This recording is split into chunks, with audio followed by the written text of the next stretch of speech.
ఈ చెప్పండి సార్, ఈ సిట్రాకి సంబంధించిన చరిత్ర ఏంటి అసలు?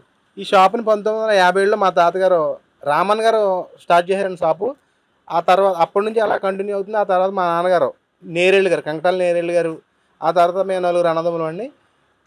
అప్పటి నుంచి ఇలాగే కంటిన్యూ చేస్తామండి. క్వాలిటీ, క్వాంటిటీ, ప్రైసు తక్కువ నడుస్తుందండి. మా దగ్గర సిట్రా సోడా, నిమ్మ soda, sweet and salt, mango juice, జామకాయ జ్యూసు, అలాగే పల్పి ఆరెంజ్ ఉండేదండి. ఆ పల్పి ఆరెంజ్ ఎంఎన్సి మల్టీనేషనల్ కంపెనీలు పెట్టకముందు, కరోనా కంటే ముందు గోలీ సోడాలో పల్పి ఆరెంజ్ పట్టేవాళ్ళండి. మేము గోలీ సోడాలో పల్పి ఆరెంజ్ పట్టేసరికి ఎంఎన్సి కంపెనీల నుంచి పల్పి ఆరెంజ్ అనేది రాలేదు అసలు.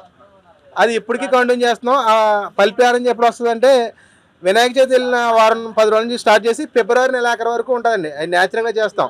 ఆ పల్ప్ అంటే నారింజకాయలు కమలాలు దొరికినప్పుడే ఆ పల్పి ఆరెంజ్ ఒక 3 నెలలు ఉంటుందండి రెగ్యులర్గా. మిగిలినవి కూడా మ్యాంగో, గోవా, ద్రాక్ష, సిట్రా, నిమ్మసోడా, స్వీట్ అండ్ సాల్ట్ అన్నీ కూడా ఇంకా రెగ్యులర్గా ఉంటాయండి. ఈ గోవా కాస్ట్ అయితే గ్లాస్ 25 రూపాయలు, బాటిల్ అయితే 60 రూపాయలండి.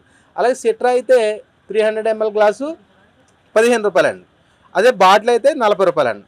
మ్యాంగో, గోవా, ద్రాక్ష ఇవన్నీ కూడా 60 రూపీస్ అండి.